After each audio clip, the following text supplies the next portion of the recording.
firstly, I'll just start with like introducing yourself. So your name is Gene Slowinski, and you're the Director of Open Innovation and Strategic Alliance Research at Rutgers. I don't know what this means. Now you have to explain it to me. Okay. Well, open innovation and strategic alliances are a way that two firms can come together to accomplish one goal. So examples are much better than trying to give definitions.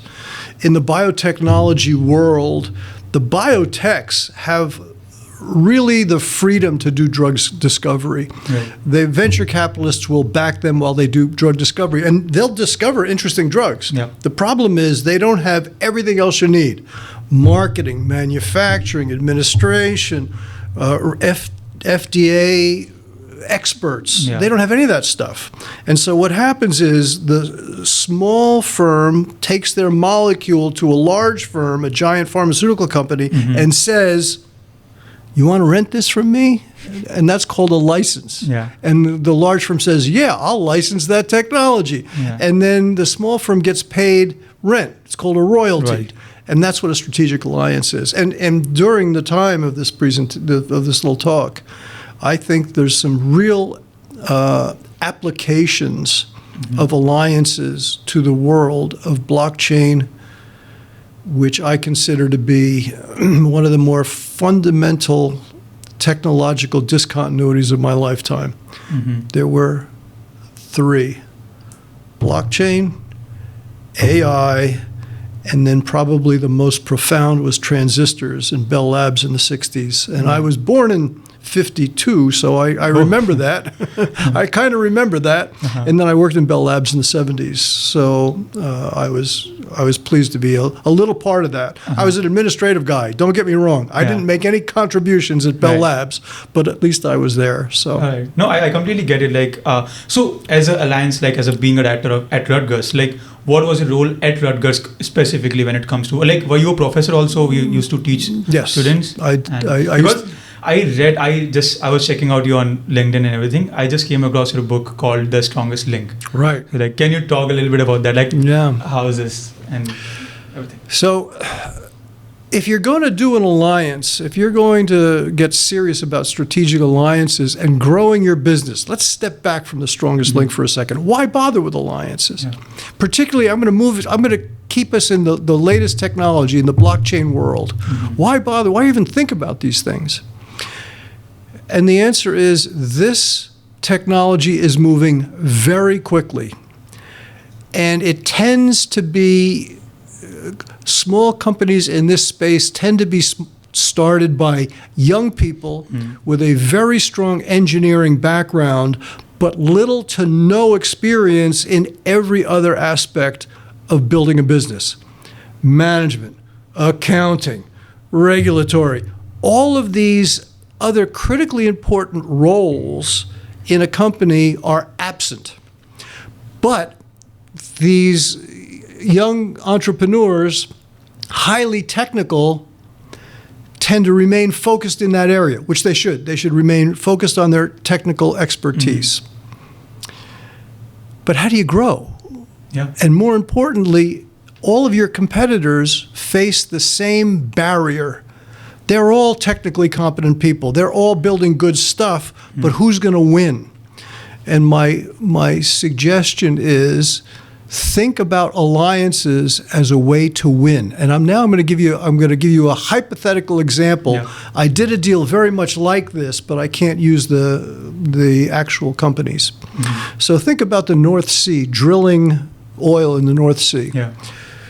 If Shell owns that drill rig, Shell has got 6 or 7 little companies all doing something on that rig. There's a guy that does drilling mud. There's a guy that does health, safety, and environment. There's a guy that takes care of the natural gas that comes off of the well.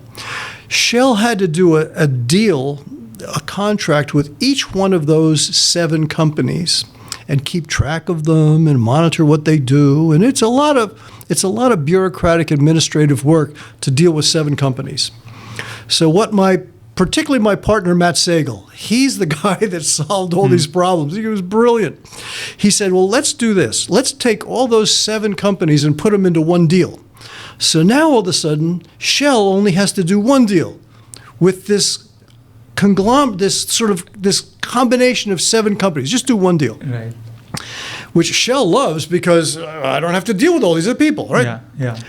But then Matt took it one step further, which was even better. He said, let's pick the number 1 mud guy and the number 1 drill guy and the number 1 health, safety, and environment. And all of a sudden, you have this 7 number 1s. It's like the dream team of oil well guys. And now all of a sudden, Shell looks at this and goes, why wouldn't I do this deal? Exactly. I'd be nuts not to do this deal. Yeah. And secondly, after the number 1s are in one deal, the only things, the best you could do next is the number 2s. So now all of a sudden there's a real competitive advantage of putting all this stuff together, the number 1s together. So here's my encouragement for young entrepreneurs. First of all, you better be number 1. If you're number 1, you're not go do something else. Exactly. Yeah. Just go do something else. Yeah. But then find the number 1s who are complementary to you. How do you know? When a customer uses my product, what else are they going to use? When Shell used a mud guy, what else were they going to use? They needed a drill guy. Yeah. If you're the mud guy, who's your drill guy? Find the number 1, form an alliance. And that is how my young entrepreneur, particularly engineering folks, are going to, I think I can't promise you success, but I can promise you that if you manage this relationship well, you have a higher probability of success than you did without it. And then I'll give you an example because I think examples in the blockchain space are important. Yeah. There is a venture capital firm called Wolf, who I think is doing a brilliant job. In New York City, they have an incubator where they bring in cohorts of little companies working on Lightning. And what is Lightning? Lightning Network is if you can, if you want to transact Bitcoin very quickly, very inexpensively, you can't do it on layer 1. So Lightning is a layer 2. Oh, okay, got it. Where you can transfer. Is it similar to like Base framework? And because Coinbase came up with their own framework, which is Base. Probably. I'm not familiar with Base, so I have to be careful. Okay, like Solana, we can talk about Solana also. Like Solana was also came after like Ethereum because Ethereum's gas fees was a lot, very lot. Right. And they have to come up with Solana. And now if you want to transact some cryptocurrencies, people usually use either Base, like new gen, I would say, but mostly people are using Solana. And the folks who have been into crypto industry like from a long time, they are still trust Ethereum because there are like not a lot of delays or something in the payment because Solana hanged a lot of time. Right. When I was also transacting to Solana framework, my crypto was like held at particular place for 7 days, and then I got back my money. So it's very difficult to. Is it like same like Lightning framework which you are talking about? I think it's hard to compare these different layer 1s to each other because each has their own specific advantages and disadvantages. So Solana is very fast, but it's also very centralized. So right. It's hard to do. But what I'd rather do is just to simply say that Bitcoin on the base layer is slow and expensive, and that's a good thing. We want it that way. Okay. All the security comes from the fact that it's been designed like that, and we shouldn't mess around with that. The power of Bitcoin is the way it was designed. It is an engineered money, and we've never had that before. That's a whole different story. But then you can take Bitcoin and put it on a layer 2, which is Lightning. Yeah. And then Lightning allows you to move it very quickly, very cheaply, and it would take us too long to go into how the Lightning network works. Like, so can you please tell me, like, superficially, we are not going to go in deep in the tech side. Yeah. How is it making it fast? Because for the Solana thing, because I've read a lot about Solana and Base. Right. And Solana works on the consensus mechanism of proof of stake, which is better than the proof of history, which Ethereum does on. So that makes it like more faster. So what exactly is the Lightning thing which is making Bitcoin travel faster? So what happens in the Lightning Network is one time you upload your Bitcoin to the Lightning Network and you open a channel. So I have my Lightning in a little, I have my Bitcoin in a little Lightning node. And then you have a Lightning node as well. Okay. And what I do is I open a channel to you. So I can now send you through our channel without ever touching the base layer Bitcoin. On layer 2. On layer 2. Okay, got it. And then you can send it back to me. And if we want to send it to Harry over in Africa, I may have a channel to somebody in Africa. And so you send it to me, I send it to Harry, and that's how the Lightning Network works at a very high level. And Elizabeth Stark, who is one of the founders of Lightning, please forgive me because I'm sure I got that fairly wrong. But anyway, I tried. Now, why do I bring this up? Because this venture capital firm, Wolf, brings in entrepreneurs, little cohorts of entrepreneurs for some amount of time. I think it's 2 months or 3 months, something like that. And they provide them with funding and a lot of support. And the goal is to get that entrepreneur, his or her project, up to the next level, something that's really quite valuable to these entrepreneurs. Well, once you're at that level, you still have the same problem I described before. Your technology works just great, but how do you run a business? How do you get it to customers? How do you scale? How do you deal with the regulatory issues? Who knows about finance? How do I go to a bank? Right. What I would do if I were a successful person with a Lightning company that just graduated from Wolf's VC incubator is I would go to Michael Saylor's MicroStrategy and say, I'm fascinated with Bitcoin. You are a Bitcoin, an unbelievably knowledgeable guy about Bitcoin, and you've focused your entire company on Bitcoin and your business intelligence core competency. Would you like to do a deal?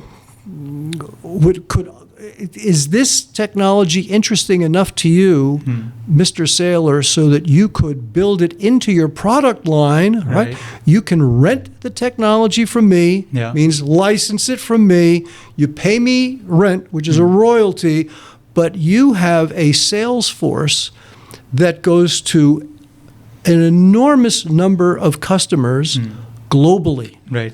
How else would a small firm get a sales force globally? Yeah. It's extraordinary. MicroStrategy also has a group of lawyers, accountants, regulatory experts. See, they have everything in place to take a very interesting technology from the bench, which is where it sits, through to the marketplace. And by the way, if I were MicroStrategy, I would have a team of people doing nothing but looking for these interesting technologies.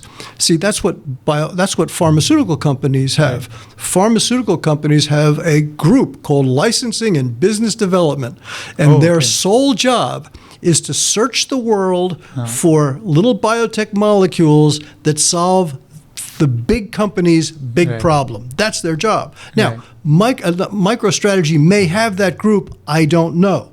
But in the theoretical world where Gene Slowinski ran the company, I would certainly have that group, and I would be searching the world for these little companies. Now, what kicked that whole story off is your question about the book that I co-authored with Matt Sagel on The Strongest Link.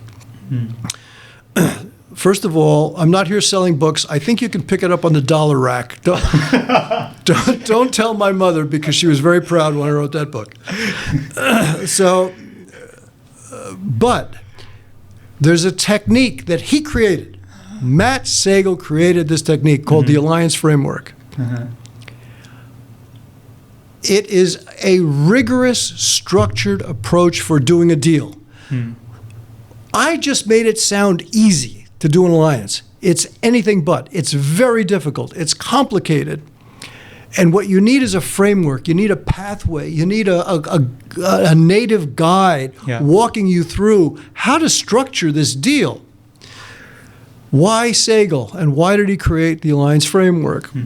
First of all, he has an extraordinarily disciplined mind. He has a PhD in physical chemistry from MIT. He has a master's degree from Cornell in chemical engineering. And I think he has a bachelor's degree from Cornell as well.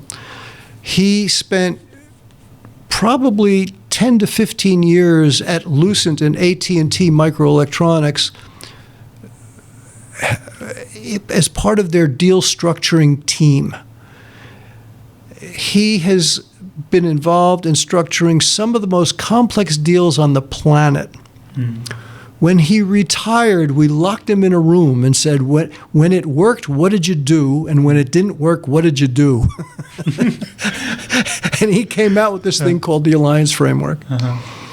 The first half of that book is Matt Siegel's description of his alliance framework.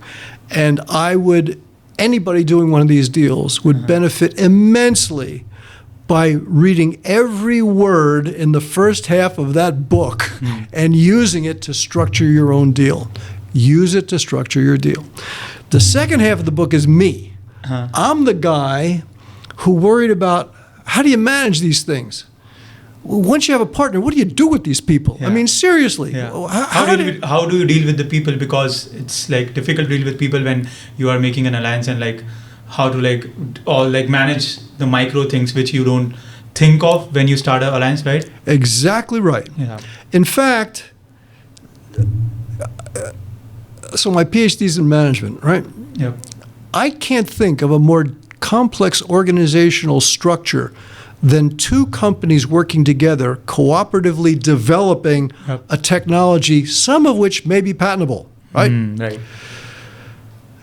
First of all, let me give you an example of a problem.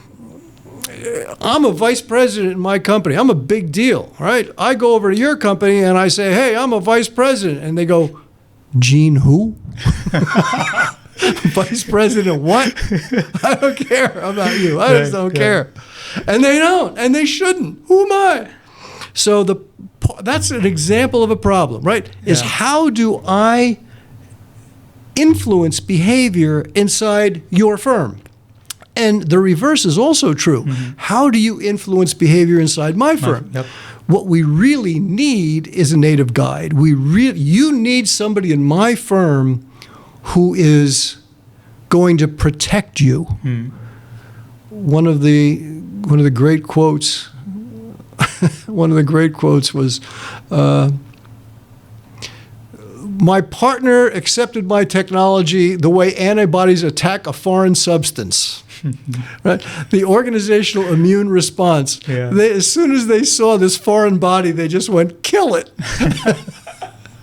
And that's what happens when you don't have somebody protecting you inside my firm. The organizational antibodies come down and attack. Now, you know what the problem with being the person in my firm that protects you? Where does that loyalty lie? Does he work for us or does he work for them?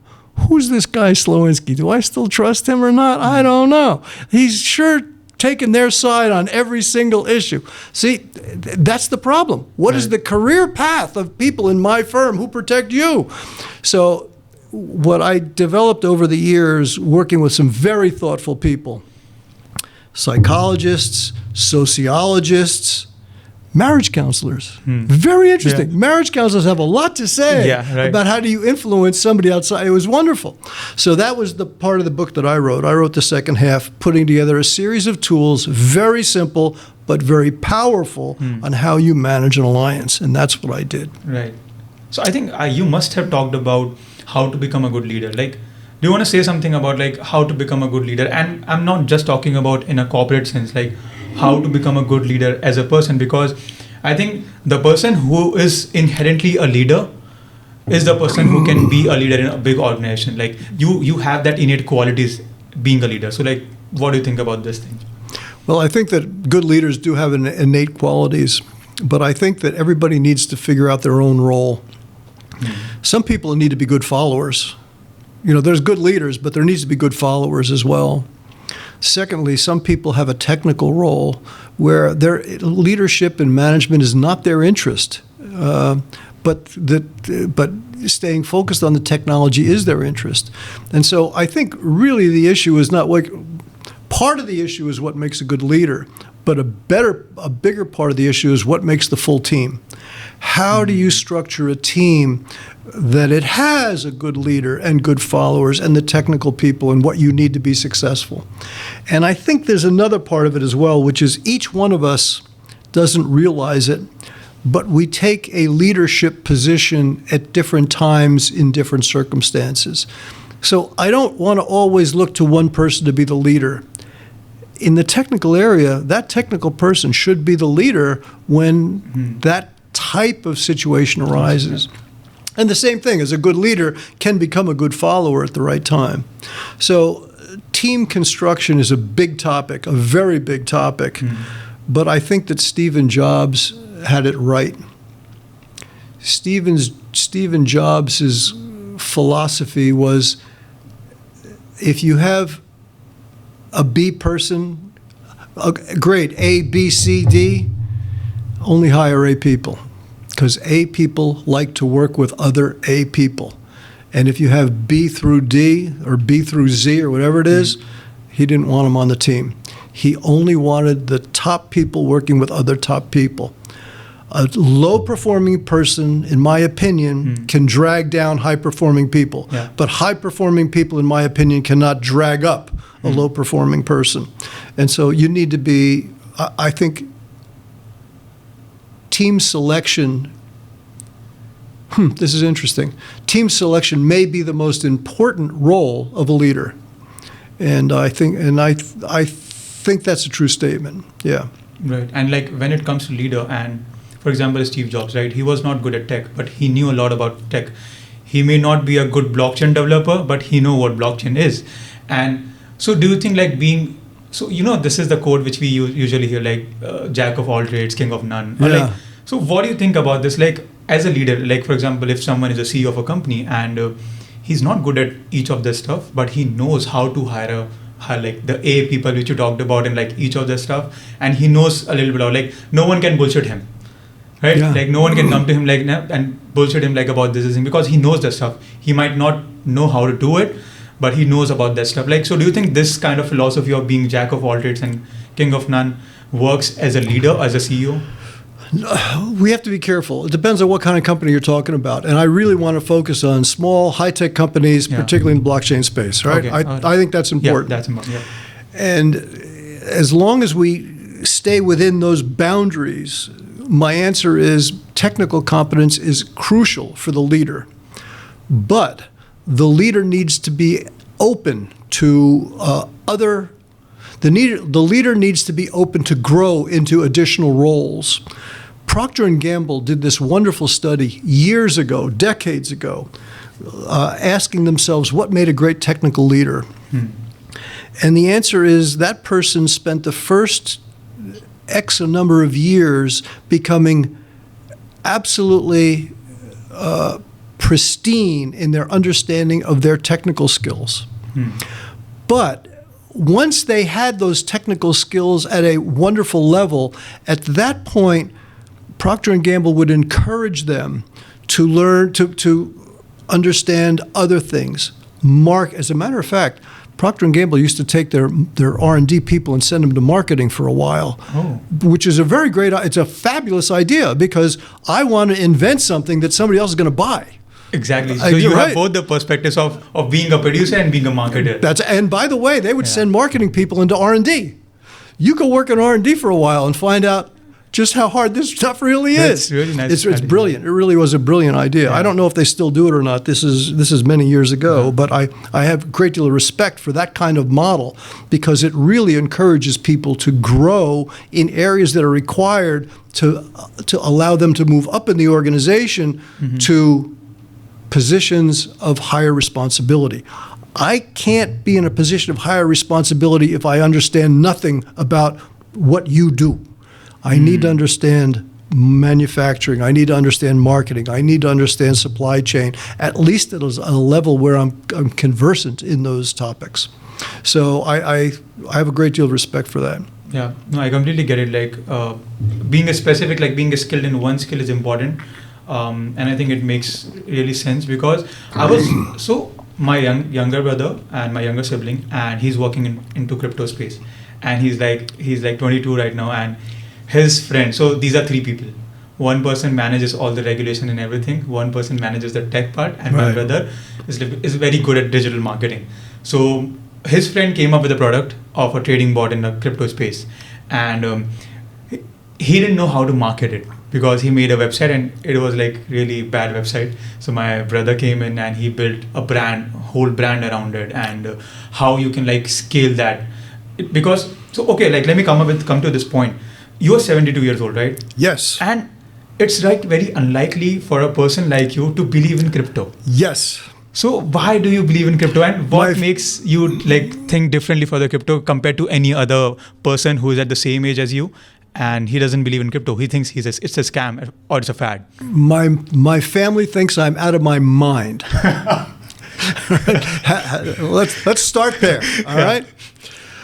But I can tell you why I'm excited about crypto. Yeah. First of all, I have been blessed with the curiosity of a 12-year-old. I may be 72, but as soon as I see a shiny object, I'm after it. I'm very interested. Yeah. And then an interesting thing happened to me. Here at Rutgers, in my mailbox was this invitation to a by invitation only crypto event in January of 2017. And I didn't know anything at all about digital assets, nothing at all. But there was a free lunch. I said, oh, I'm going. So I hop on the PATH train to get to New York City. This was in New York. And I go to this conference, and three things happened. The first was I sat down, and I'm very friendly.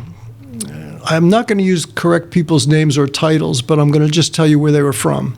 Right? So I sat down, and I go to the lady on my left. I said, who are you? She goes, my name's Harriet. I said, what do you do, Harriet? She said, I have a very significant job with the New York Federal Reserve. I went, oh, that's interesting. Okay. So I turned to my guy on the right. I said, oh, who are you? He goes, my name's Harriet. What do you do, Harry? He goes, I have a very significant job with American Express. I went, oh.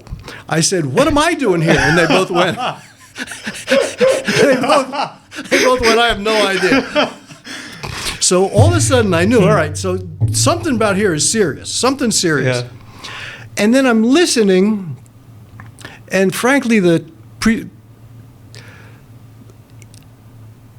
I was one of this curiosity, shiny object thing. Like in 1994, I was going to the first conferences on the internet. People in this conference, I remember one guy saying at this, like 1994, he said, yeah, there's some guy in Seattle that wants to sell books on the web. I don't know, Nile or Mississippi or Amazon, something like that, some river name. Right? Yeah. I remember that conversation. I was there.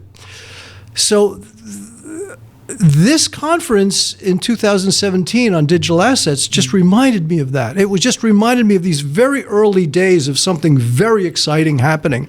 And the presentations weren't too interesting, so I went back to the coffee pot to find my lunch and dessert, and that's where I learned something. These young people, the smartest young people I have ever met, were standing back there at the coffee pot talking about the companies they were starting and the work that they were doing. And that's where I got interested. And then this guy, Jonathan, I won't use his full name, but Jonathan came up to me and he said, you have Bitcoin? I go, no. He goes, you want some? I said, yeah. It's like selling drugs.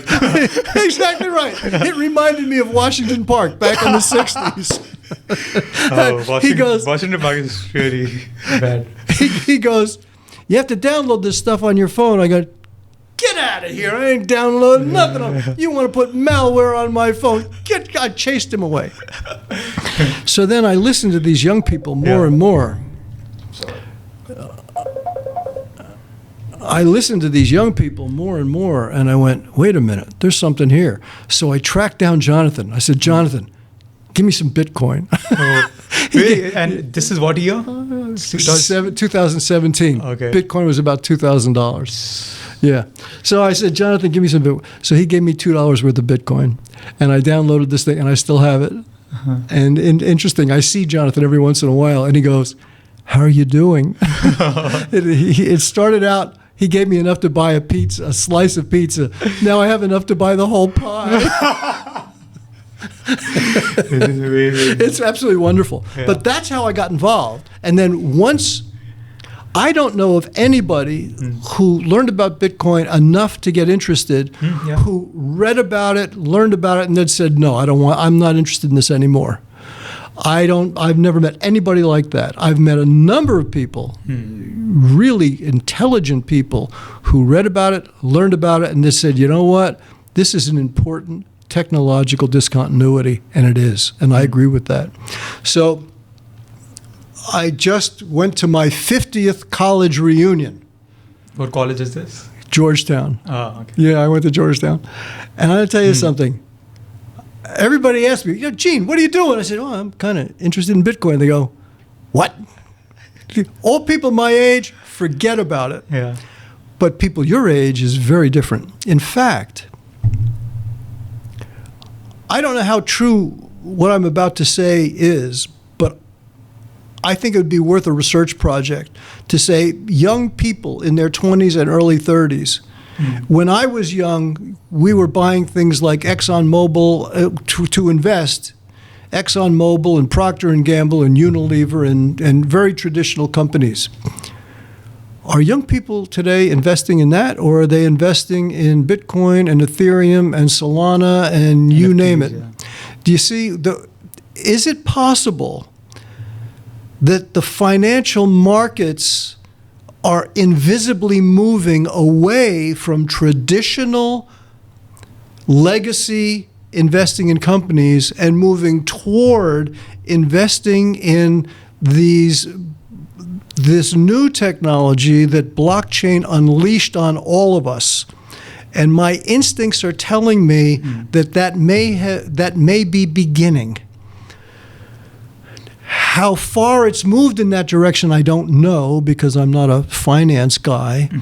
But if I were a finance professor at a place like Rutgers, that would be a very interesting research project and one that deserves to be undertaken. Yeah. Right. Like, I'll be honest with you in this matter that I personally think, like, because I'm in the same age group which you referred, and I have been around a lot of people, I talked to a lot of people around a lot of things, and I have realized that there are very less people who are involved in crypto right now. Trust me, but I came here in August, and I started working as a part-time job, and I was just earning a little bit that I can just live off. And after that, I got some money, I got some savings, and right now I'm just telling you, I think this will be on the record. I have $2,000 invested in crypto right now.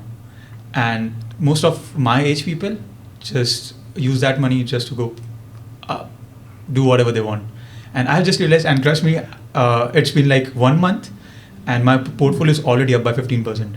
Right. So I don't know why people don't realize this thing, and why they don't want to risk their money, because you are at this age right now where you can just do anything with that kind of money, and you can just lose, you can just fall, and you can just stand up again. I agree with you. I can't give financial advice, and I don't give financial advice. But what I can do is reiterate things that very smart finance people are saying.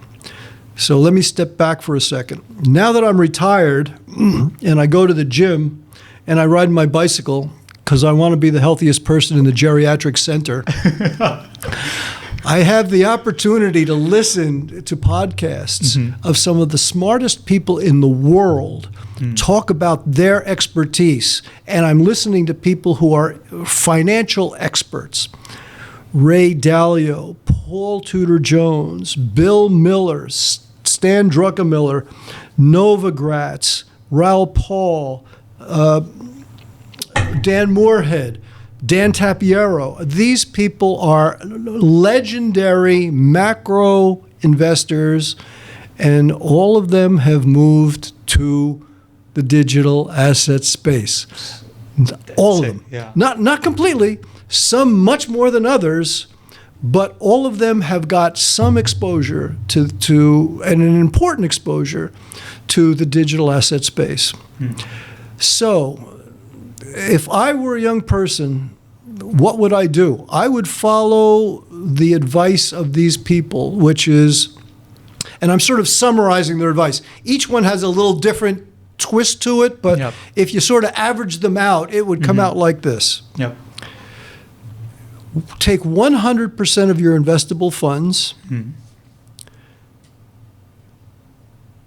60% in Bitcoin, 30% in probably Ethereum and Solana, because these are the Bitcoin and Ethereum have got network effects. Yeah. It appears that Solana is building network effects. Yeah. And then 10% is hot sauce. Buy anything you want. Meme we coins. don't care. We can go for meme coins also, right? You can go to Freddie Schmertz coin and blow your 10% on that. We'll all have you will have what we all have at the end, which is the wallet of shame. Yeah. You will have your Bitcoin will do fine, the other ones will do fine, and then you'll have your wallet of shame. So why did I buy that thing? What was going through my brain? But that's all right. Everybody has to do that. Now, once again, I do not give financial advice. I'm not telling you what to do. I'm just sort of summarizing what I'm hearing from some of the smartest people in the finance world. And I have to tell you, I personally think, I believe that advice is really well-founded. So anyway, don't take it from me. Go to YouTube when you go to the gym, listen to podcasts on your way to work. Spend your time with the smartest people on the planet in the areas that interest you. Yeah. You're right. And I think I realized this thing, like, eventually, like, whatever decisions you make right now is going to reflect back and give you the fruit out of it in future. So, and I think I've started this because in the world right now where social media is like very influencing your mind, and you come across all these things which like lure you into them, and you don't focus a lot about all these things, and you stay behind. Yeah, I don't care what my friend Harry had for lunch today. I just, on Facebook. Good for you, Harry. I don't care. I'm very interested in what Stan Druckenmiller has to say. Yeah. That I'm interested in. Raoul Paul, very interested. Dan Tapiero, I just listened to another 1 hour of Dan Tapiero yesterday. These people, I never had access to these people at your age. I didn't. We had dial-up telephones. We didn't even have push-button telephones. I mean, no less internet. And now that I have access to these people, I just cannot absorb enough. I can't absorb enough, and I can't absorb it quickly enough. I was listening on my way here today. I was listening to a podcast by Adam Back. Who's Adam Back? Adam Back is one of the very thoughtful people around Bitcoin. His thought contributions were probably included by Satoshi Nakamoto in the final delivery of Bitcoin. I can't prove that, but my instincts tell me that his thought process was part of that white paper. And so you can listen to all these people, and that's exactly what I'm doing now. I'm not telling anybody what to do. I'm just telling you what I'm doing. Right. And I find it absolutely wonderful. So how's your crypto portfolio looking like? Well, I'm 72, so you have to be careful, and you have to remember that my family and my wife are not happy about this stuff at all. So, what I'm more interested. with a PhD in management and technology bent, I'm more interested in the technology. I'm not the great investor in the world. It's just not what I do. Yeah. But I'm interested in the technology, and that's where my fascination lies. Mm-hmm. I'm not an investor. I mean, if I have a little crypto, great, but it's not. That's not my focus. Right, and I think you were telling me about so for you, as you mentioned that you are a guy in management, and you look at the management side of it, you look at the business side of it, like how this tech can be scalable, and then you can just sell it to someone else and make big bucks, right? Not in the investment side. So here's my question. So when we talk about blockchain and when we talk about Web3, because when it comes to normal, any sort of brand, like for example, Pepsi, like for example, anything. So there's a utility out of it, right? Because we have, we get to know about what people are going to use it for. We see a demand out in the market and we just create a supply by building a business out of it. So when it comes to Web3, when it comes to blockchain, how do you think a person, for example, me, a 24-year-old guy, can think about that vacuum in the market and build up some tech and figure out the utility and just build a business out of it? First of all, we have to sort of define a little bit what Web3 is, because that word means a lot of different things to a lot of different people. That would be great, if we do this. And Web3 means two things in my mind. The first one is Chris Dixon just wrote a book that said, read, write, own. Web 1 was I could read it only, all right? I could go to Google and read. Web 2 was I could write things to it. I could make my contributions. And Web 3 is I can own it. So in the Bitcoin network, and I'm going to really stick with Bitcoin. Yep. If I buy a Bitcoin, not only have I bought the asset, but I can own a piece of the platform. I can own a piece of the fundamental technology.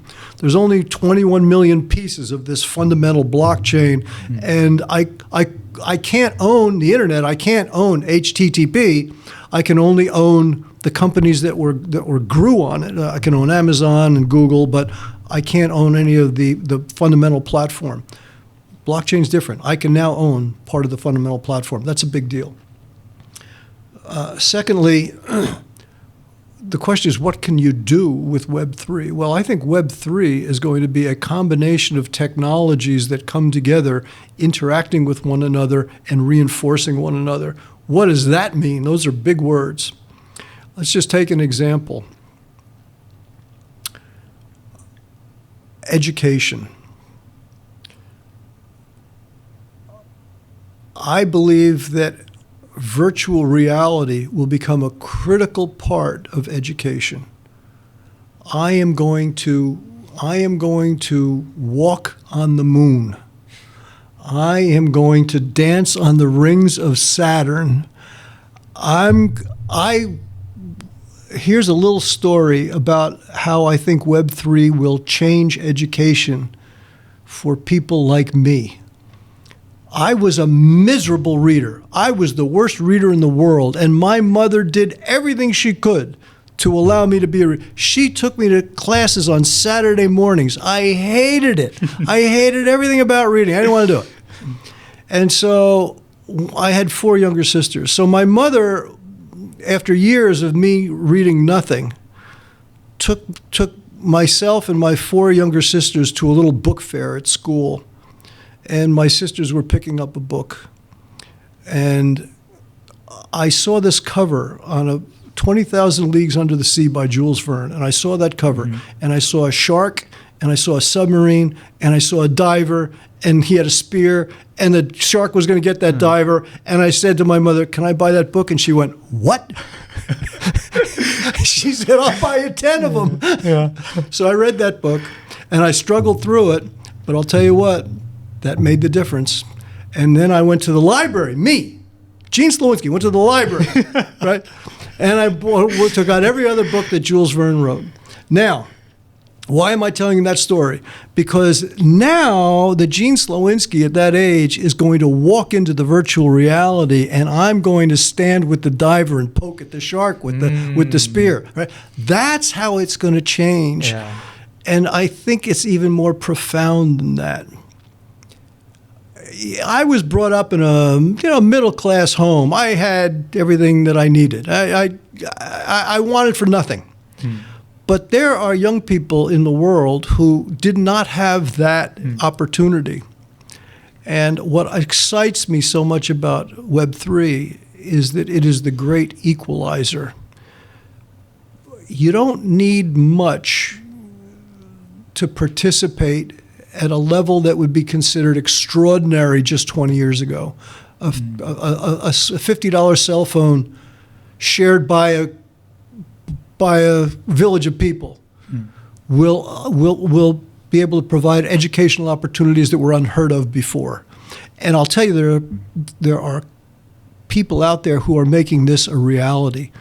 Sal Khan from Khan Academy is really working on the education, particularly of pre-college people. And he's an MIT graduate, and you can listen to Sal Khan on Khan Academy explain to you, I think he's done something like 7,000 little lectures. Yeah, I think everyone knows Khan Academy. It's wonderful. I have read about, like, when I was in class 10th. Yeah. I used to listen to Khan Academy. I used to see his videos. So, and still when I'm like studying quant, studying statistics and everything, I still revisit Khan Academy. And I think he has been like one of the best educator out there on YouTube. I agree. He's one of the best educators of all time. So it's amazing. Yeah. And so that's what I mean by I hate to use leveling the playing field. It's a U.S. an acronym or whatever you call it. But what I'm excited about is that everybody has the opportunity now that I had. Everybody has the same opportunity. And then you move to the college level. So I've already said nice things about Michael Saylor, and I think the world of Michael Saylor. I'm very impressed with the work that he's doing. But he has started Saylor University, which is a free MIT-level college education for anybody in the world. Sign up. It's free, and take the courses you want to take, and you can become... you now have access to the best of the best for free. Now, I love Rutgers University. I don't know what this does to our business model. It's not the best news we've had all week, if you know what I mean. But the truth of the matter is that's where I think things are going. And Sal Khan is now incorporating artificial intelligence into his offerings. And it would amaze me. I'm quite certain that Saylor University will be doing the same. And not only will they incorporate AI, but I'm quite certain that virtual reality is next. These technologies are opening up a window into education that has never been available before. And I'm so excited about the ability of people to learn in new ways and exciting ways and interactive ways, something that I personally would have benefited marvelously from had they been available to me when I was a young person. And I think edtech businesses, which you refer to, are like a big opportunities in the, I think, which you are referring to, virtual reality is like metaverse, right? So metaverse is a big thing which you can incorporate in a edtech business, and the valuations edtech businesses are getting nowadays, even without like a profit or something, that they're not earning any profit, but still the kind of valuations they are getting from the venture capitalists and all these like private funding people, and it's like really, really insane because they see the potential. They see where they are going to go. And I think if you observe, like if you just focus on this fact only, you know like how big opportunities is coming up in near future. So you mentioned about like metaverse, the usage of metaverse in the edtech. What else do you think like a person can grab? What is the utility of blockchain technology? And you were referring to some presentation, right? Like which you did on blockchain some time back.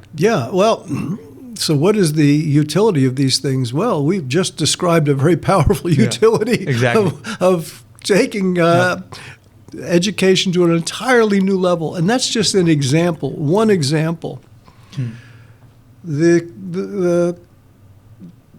I'll give you another utility which follows along this path. And this is a comment that came from Eric Schmidt, who was the CEO of Google. And he was talking about having a polymath on your phone. What does that mean? Those are big words. So a polymath is a person who has multiple expertises in different fields. So Da Vinci, Michelangelo. Frankly, Steve Jobs was a polymath. Einstein, no, he was an expert, but in physics only. He didn't have another field. On my phone, through artificial intelligence, I'm going to have a polymath. I'm going to have Michelangelo on my phone. I'm going to have Da Vinci on my phone. I'm going to have Jobs. And by the way, I'm going to have Einstein on my phone too. Why not? Yeah, exactly. Yeah, you're right. So all of a sudden, at my fingertips, I have the expertise of the world's greatest thinkers. Right. And what's the utility? That's not a bad start. That's pretty awesome utility. Yeah. So that's the kind of thing that we're looking at in the very near future, by the way. Why do I say very near future? Because technology is moving at an extraordinary rate.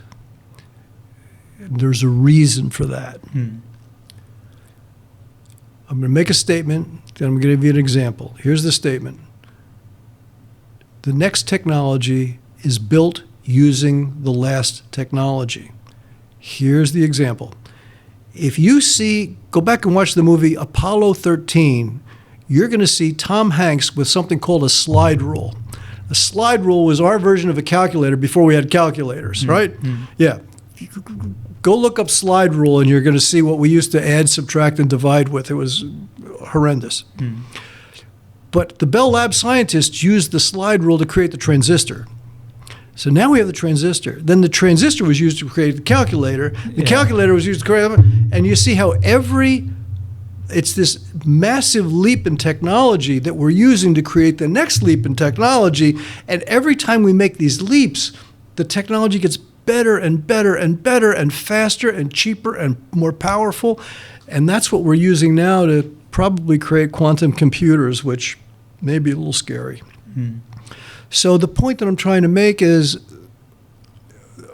these things are not distant realities. These, certainly in your lifetime, you're going to see extraordinary leaps in the technologies that we're talking about. Right. Robotics, genomics, artificial intelligence, blockchain, energy storage. These are critical fields. And more importantly, they each reinforce the other. So a robot is going to have a brain of artificial intelligence and is going to use blockchain to secure data and probably to make little transactions. And when you put those three things together, you have a very powerful new business is too weak a word. It's just this very disruptive way of which we are going to live. And that's what I see. Now, what should a young person do? Yep. That's an important question. Because we are trying to make them rich. I like to know rich people, all right? So here we go. This is how to get rich. And before I tell you how to get rich, I have to tell you a little story because anybody who mimics this story will probably do very, very well. And I can't use the guy's name because I don't have his permission, but I'm going to call him Harry.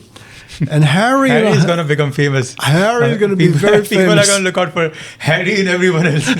Is this Harry? Okay. Harry and I got our MBAs together right here at Rutgers. And he's this wonderful guy. I've always appreciated him. He was absolutely terrific. So we get our MBAs. And back in 1982, which I think is when I graduated, we all went, back then the place to go was banking and insurance companies and that's where we all went. I wouldn't go to any of them today. But Harry went to a consulting company, and he was this sort of young guy in this consulting company. He was a very low-level guy and working hard. So he walks into his boss's office one day, and he sees this box in the corner. He says to the boss, "What's in the box?" And the boss goes, "I don't know. Personal computer or something like that. I don't know." Harry says, "Can I look in the box?" The boss says, "Get it out of my office. Just get it out of here." So Harry takes the personal computer and messes around with it for a while and loads onto it the first version of a spreadsheet. You all know Excel. No. It was called VisiCalc. This was what it was, VisiCalc, the first version. And he puts the boss's budget on VisiCalc. Now, budgets before Excel, you have no idea. Yeah. I had a budget at Bell Labs that I had to calculate 4 times a year by hand, 60 columns, 21 rows. Took me 3 days. 60, yeah, that's right. 60 columns by 21 rows, calculated by hand. Let me tell you something. There's something called crossfoot. When the sum of the columns equals the sum of the rows, you know you were successful. It worked. Right. First, after it took me 3 days to calculate this, right? Here I am at the end of day 3. Sum of the columns, I got it, and now I'm summing the rows. And the closer you get to the end, perspiration develops on your upper lip. You make your peace with your higher power, all right? Baby Jesus, I will go back to church this Sunday if you let this damn thing crossfoot. All right? That's what happened. Harry goes and puts this boss's budget on the computer and brings it into the office, and he goes to the boss, hit the button, and the boss hits return, and 19 seconds later, the budget has rectified. It's cross-footed. The boss goes, do it again. Harry goes, now I'm going to add another person and cut your travel and living budget by half. 19 seconds later, there's the budget. The boss goes, pack your bags, you're going on tour. The boss took Harry to every single one of this major consulting company's clients and said, watch Harry do your budget for you. All right? It's like showing a magic trick, you know. See the kid dancing. Hey, can you come please dance in front of the guest? Like it's like that, and like this is insane. I don't know who the philosopher was, but he said every disruptive technology at first looks like magic. He's absolutely right. Your point is very well taken. What happened was, while I'm at Bell Labs stabbing people in the back trying to get to the next level, and all of my other guys are in banks and insurance companies doing the same thing. Harry just shoots up the ladder, and when he retired, like age 60, maybe, probably earlier than that, a long time ago, he was a multimillionaire and a principal and owner of this major global consulting company. Why am I telling you this story? Because I want the young people listening to this podcast to say, all I need to do is pick one of the great emerging technologies and launch myself into that technology. Well, what are they? Blockchain, robotics, artificial intelligence, energy storage, genomics. Pick one, anyone, and then if you really want to get rich, pick the intersection. What is the intersection of blockchain and artificial intelligence? And I can give you an example of what that intersection is going to be. Yep. The polymath that we talked about that's on my phone, I'm going to ask it to do something for me. And it's going to have to probably go out and pay for 2 things, maybe 3. It's going to have to buy a little tiny bit of electricity, a little tiny bit of CPU time, and it may have to buy some data. Yep. What's it going to buy? What's it going to pay with? It can't pay with dollars because I'm using a hundredth of a cent of CPU time. I can't pay somebody a hundredth of a cent, but I can pay them with Bitcoin. through the Lightning Network. I can pay him with Ethereum. I can pay him with maybe Solana. Yeah. So you see, what this is the intersection of artificial intelligence and blockchain payments. And that's the kind of overlap you're looking for. Oh, but Slowinski, how do I find the companies? How do I know who to work for? Go to the ETFs, the exchange traded funds on Wall Street. ARK, K, ARK, W, these are exchange traded funds that have big investments in artificial intelligence. Bots, BOTC, BOTZ is one that has it in artificial intelligence and in robotics. Metaverse is METV, METV. Go to these exchange traded funds, look at their portfolio of companies, and say to yourself, which one of those companies do I want to send a resume to? And that is how, and I would encourage you to work for one of these companies for at least 2 years before you start your own company. Why? Because you want to learn what it takes to run a company. You want to learn everything you can. 2 years inside somebody else's company, make all your mistakes there. So you don't have to make them in your own company, and then launch yourself into the world. And if you want to know how to get rich, that's not a bad roadmap to follow. Yeah, I think you just have to be disciplined and consistent. So I think this is what I realized. This is my 4th podcast I'm recording with you, and like it's been like what? It's been 1 hour, right? We have been recording since for 1 hour, and this is like this is the best podcast in like all 4 of those, and like I'm like loving it. And you know what, like this is what makes me come up every day, and it's like, you know what, this is what I want to build upon. This is just a podcast, and this is what I like to do, talk to people, and eventually I can build it up into something else. I have some idea like how to scale it and everything, but this is what makes me like, I want to come up, I want to chase my curiosity, I want to chase whatever I love to do. There will be times where I won't feel motivated, but I have to realize 2 things.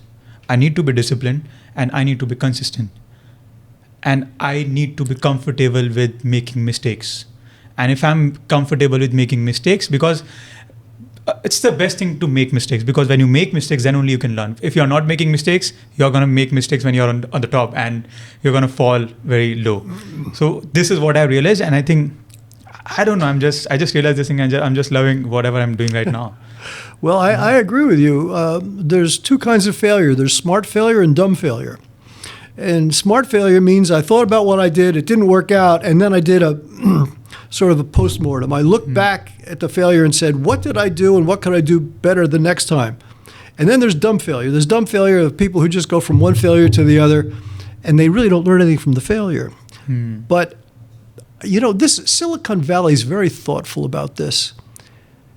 They realize that an entrepreneur's first 1 or 2 or 3 ventures is probably not going to be successful. And they see it as a stepping stone. Each failure is another step towards an eventual success. And I think that's a very thoughtful way to think about launching companies. But there's 2 things that we have to remember when we do that. First of all, really think through what it is I'm trying to accomplish when I launch it. You know, people say back in the days of the internet, it's, you know, I don't need no businessplan.com, and those companies all went away. So you really should have a business plan. And secondly, where's the money going to come from? Particularly during your first venture or 2, avoid like the plague taking money from your family.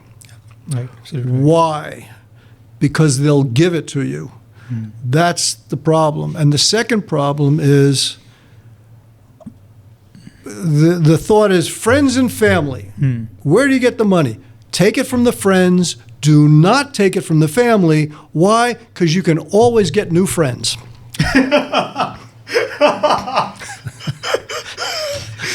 That's true. That's the best advice. I'm going up to my friend. Okay, so this is it. Actually, randomly happened to me. I didn't talk to this guy like since 5, 6 years. And he calls me randomly. He's like, Lakshay, I need some money. Like, can you give it to me?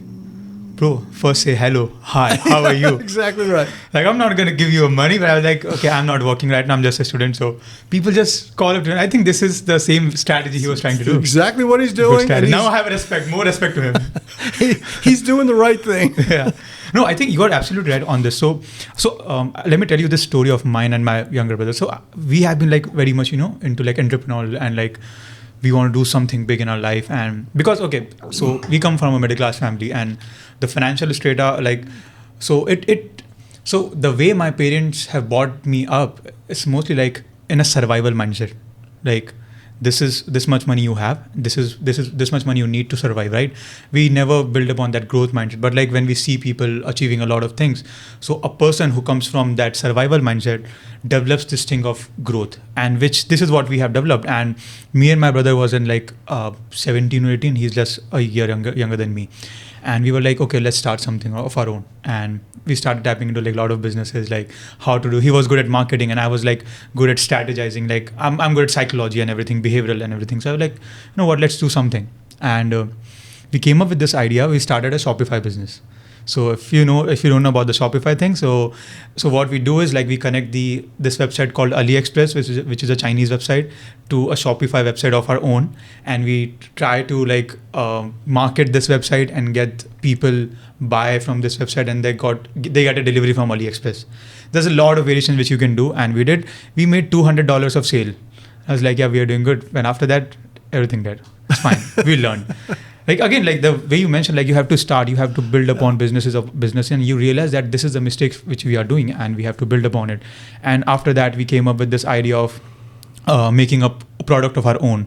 So I went to a textile city in India, and I was like, okay, how much you are going to sell this for? I wanted to do a business on this thing called silk pillow covers, and that too copper ionized.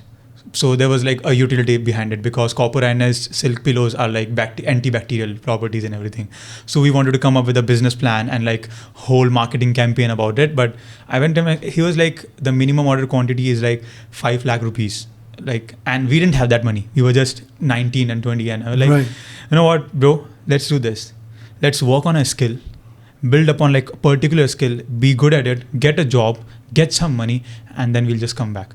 And during this whole time, we are going to learn how to build a business. So he is still learning like how to market things, how to come up with great products, how to build supply chain, how to build whatever thing like we need in the business. And I was like, I think this is what we have to do. We have to just come up with a strategy, execute it, fail at it, realize your mistake, go for it again, execute it, and eventually I think you'll just figure out. It's just an iterative process which you figure out eventually. Well, I agree with that. In fact,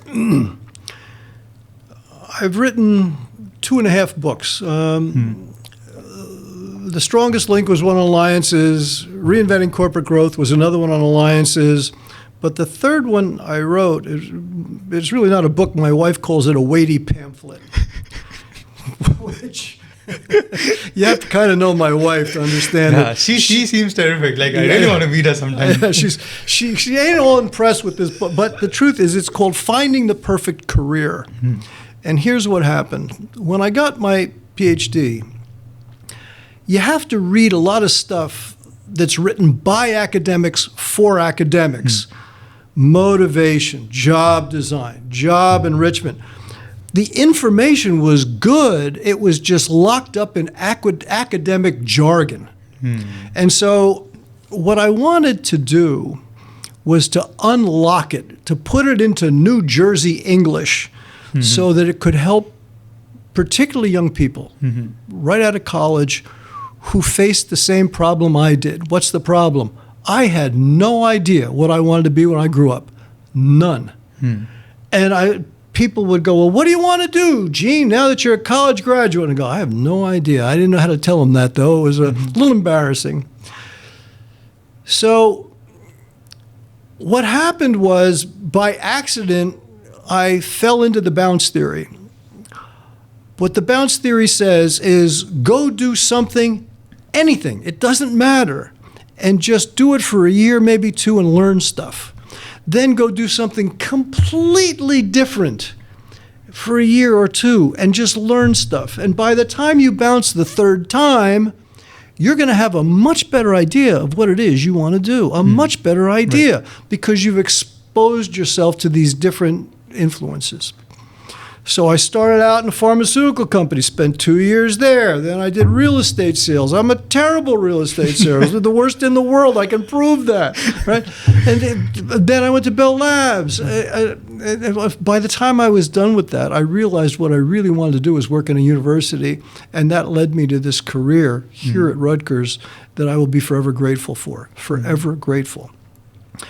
So the reason I bring it up is I want people like me who have no idea what they want to do with the rest of their lives to feel good about that. That is not a burden, that is an opportunity, because it allows you to do a whole host of things. Just don't get caught up. Just don't get trapped in one thing that you really don't kind of like. And that's what the bounce theory says. Yeah. So, like, you are writing this book right now? Oh, it's already written. It's called Finding the Perfect Career. Oh, really? Yeah. It's another one you can pick up off the dollar rack. I'm definitely going to pick up this one. I've filled the dollar rack full of knowledge. Go to dollar rack, you'll just see Gene Slowinski. That's exactly right.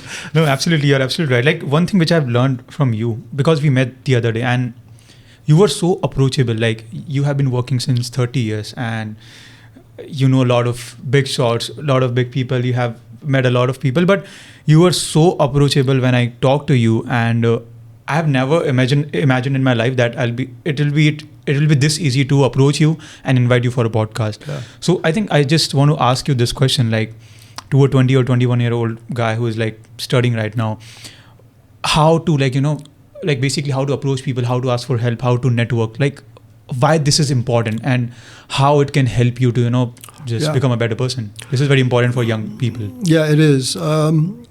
And I can tell you that it's all an act. The truth of the matter is, I'm a very introverted person. I'm not a big social. I don't have a lot. I don't trust you on this. I know, exactly. Yeah, it's all an act. I do not have a lot of friends in the outside world. I don't need them. I don't want them. My wife and I are just fine. We're good. That's what I need. Me, the dog, Kathy, we're good.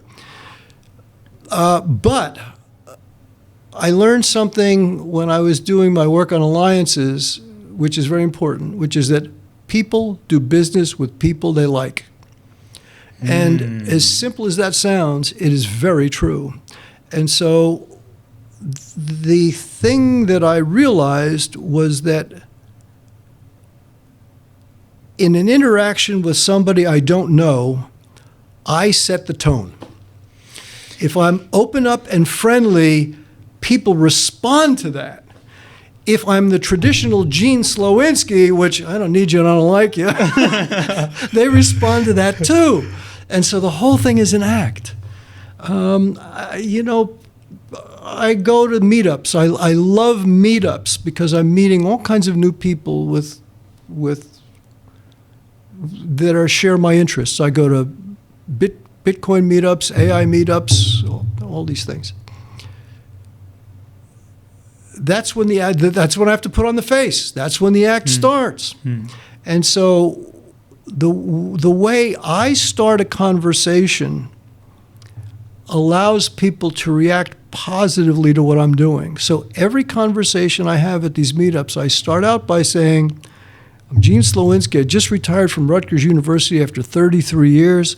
I was the faculty advisor to the Bitcoin and the Ethereum kids. They dragged me down the rabbit hole, and I cannot get out. And that statement opens up because I go to these meetings with other Bitcoin people. Now all of a sudden they have something to react to. They can say, oh, what was Rutgers like? Oh, it's Bitcoin like. Is it going to go up or down? But if I just walk in there and I'm silent, I don't meet anybody. And if I just go in there and say, hi, I'm Gene Slowinski, I leave them stuck. Now what do they say? What's their response? Yeah. So I have to go in and say something like that, and it's even better if I ask a question. And the question is, that's how I got into Bitcoin. How did you get here? And all of a sudden the other side can respond in a positive way. So I don't claim to be a great social master, but I can tell you this, spending time with marriage counselors while I was doing that work in the alliance world, they're the solution. They really are. People. A good thing I'm retired from Rutgers because I'll probably be fired for saying the following, which is if I were an HR person in a major corporation, I'd just hire a corporate marriage counselor and get rid of all these other people and just have a marriage counselor come in and help people build strong interpersonal relationships through the tools and techniques of marriage counseling. Right. And I think I agree with this. But I had just one question with this. When you say when you approach a person, right? For example, if I'm a person who is in a meetup and I see a person, let's say he's a VP or a director at American Express, and so there's this sort of insecurity comes in my mind. Okay, am I good enough?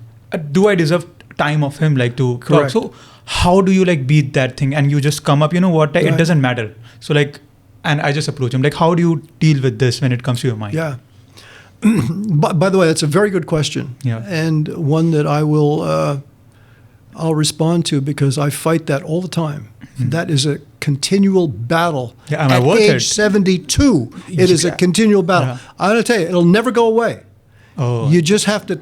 There's this thing on my shoulder that speaks to me that says, you're not good enough, you're a fake, they're going to figure it out. And you have to turn to this thing on your shoulder and just say, shut up, I'm very busy here. And I'll tell you how bad it is. I was at my graduation, my PhD graduation. My mother was in the audience, all right? And I look at the little agenda here with all the names of the graduates, and there they are, all the names. It's very exciting. And I look at my name, and there's 2 asterisks next to my name. Yeah, right. And the thing on my shoulder goes, "They finally caught up with you, didn't they?" Oh. Yeah, that's what it said. And I'm thinking to myself, oh man, how do I get it? This is going to be the most embarrassing moment of my life. Gene Slowinski flunked out of the PhD program the day of graduation. How did that happen? So I finally get to the bottom of the thing where the little 2 asterisks are explained, and it said, Gene really graduated in October, and he's sitting in the May graduation, or blah. That's what it said. But do you see that the thing on the shoulder? It never goes away. And so I just have to accept that it's there and just ignore it. And for every once in a while, turn to it, just tell it to shut up, right? Because I'm very busy here. I'm trying to do things. Yeah. Don't feel bad about that. And by the way, I'm not the only person. Senior executives and I have had the discussion you and I are having now. I can't tell you that all of them have it, but I can tell you that particularly one who I have a great deal of respect for fights the same thing that I do on a daily basis. Yeah. This is kind of surprising because, when you see people like this and you think that these people are very confident, these people are like this, but you just have to make the first attempt because these people are just you. They were also a master's undergrad guy and there was a master's guy. And you just see them as something else and you are afraid to approach them. And I think if you're saying that this is a kind of problem which everyone faces, I think you just have to just say shut up and just move forward. That's exactly right. Yeah. And it's a skill. You have to learn the skill. Yeah. Because this thing will talk in your ear all the time. Yeah. The other thing is there's a time to approach people and there's a time not to approach people. When they're in an environment like a conference or like a meetup or, this, I'm going to give them a plug, this Bitcoin bar in New York City, Pub Key. I have to tell you, that place is absolutely wonderful. I meet all kinds of really very thoughtful people in this bar in New York, 85 Washington Place. Thursday nights is when they have their big meetup. And I have met absolutely wonderful people in the Bitcoin space at this bar. That's a moment when people are approachable. That's the time when they're open to a discussion with someone like me. Right. But if I walked into their office and they were in a meeting or, fighting yet another corporate problem, that's probably not a time for me to make an approach. So Right. you have to be in the right place as well as have the right mindset. Yeah. All right, no, I completely get it. And so I think this will be my last question to you. And this is nothing related to anything. Like, this is just a too philosophical question, because you have lived a long life, right? And you have a lot of experiences. You have seen a lot of things. This is like, let me be like directly ask this question. What do you think, according to you, is the meaning of life? Like, how do you derive the meaning of life? And I know this is a question which is it's a complicated answer, because, but what's your take on, like, how do you derive meaning out of life? That existential crisis which comes to your mind, how do you come beyond that?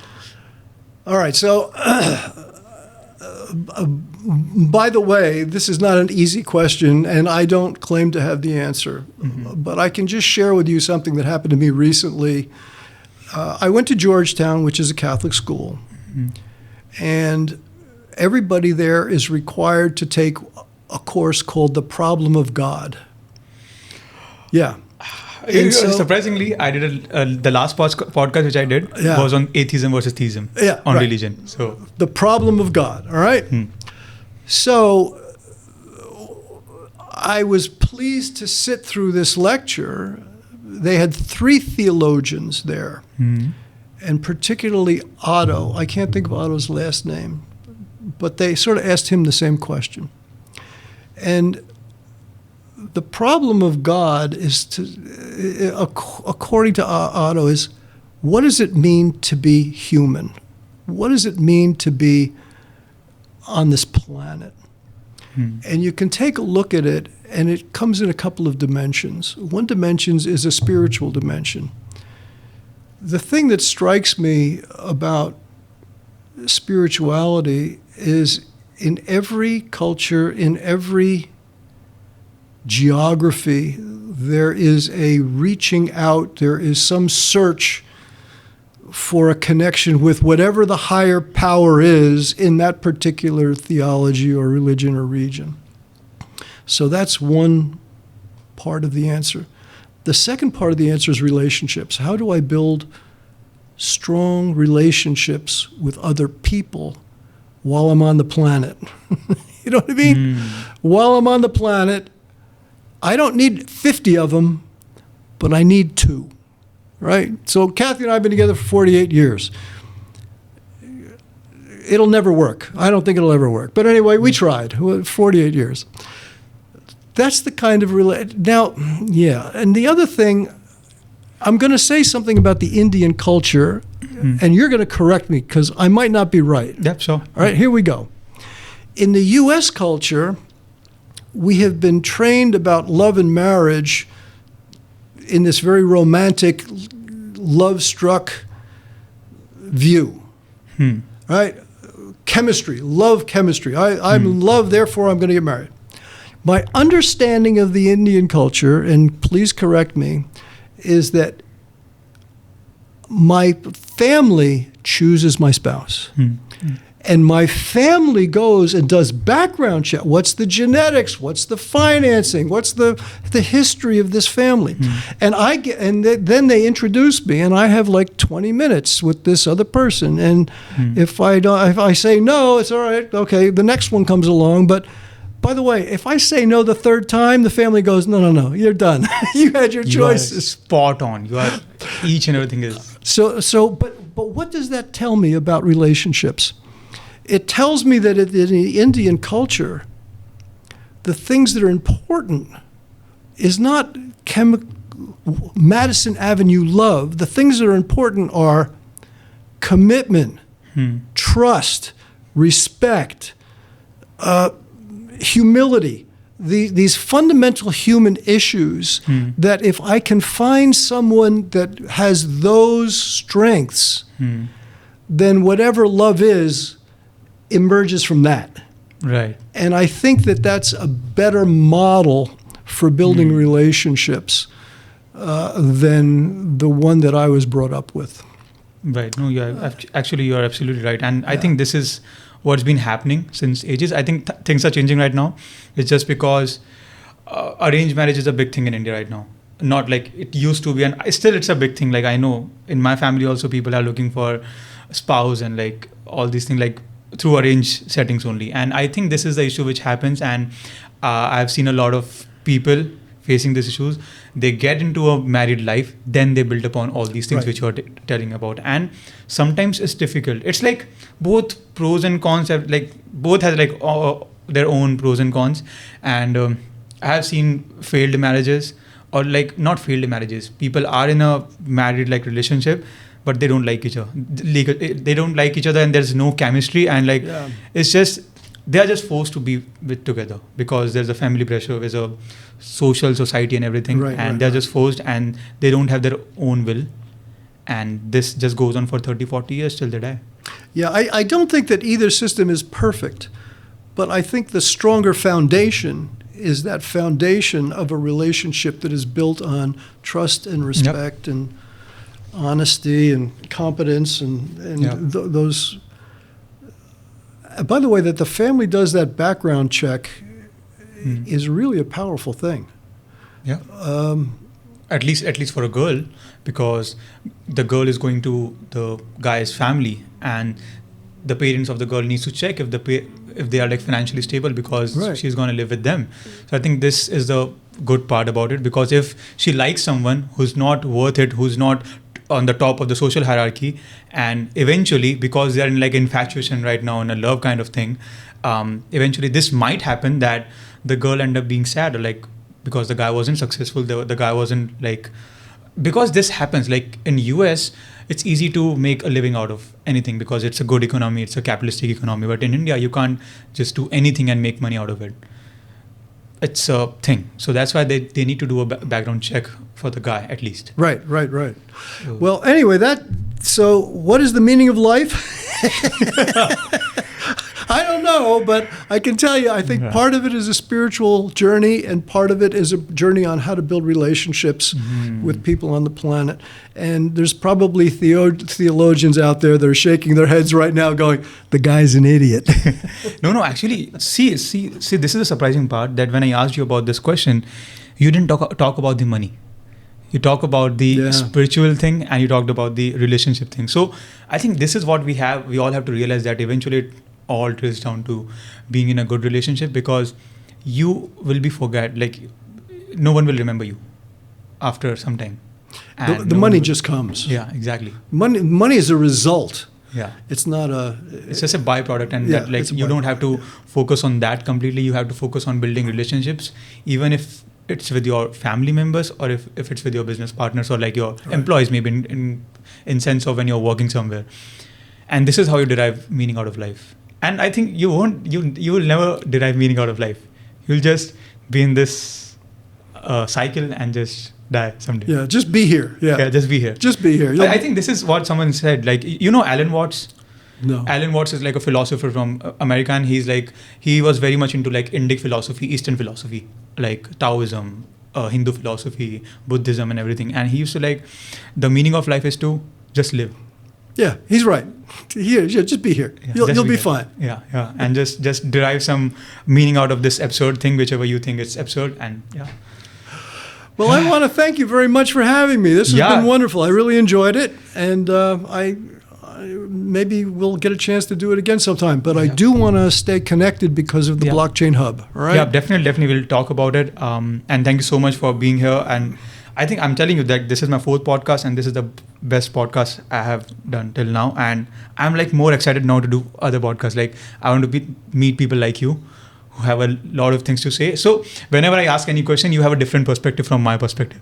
And this gives me, you know what, like people can think about same thing completely differently. You get a lot of perspectives on same things. And this is what I'm seeking for. And I think this is what I'm going to achieve in some next time. And thank you so much for being here. Thank you so much. It's been a pleasure. Thank you for inviting me. I appreciate it. Yeah. Okay, good.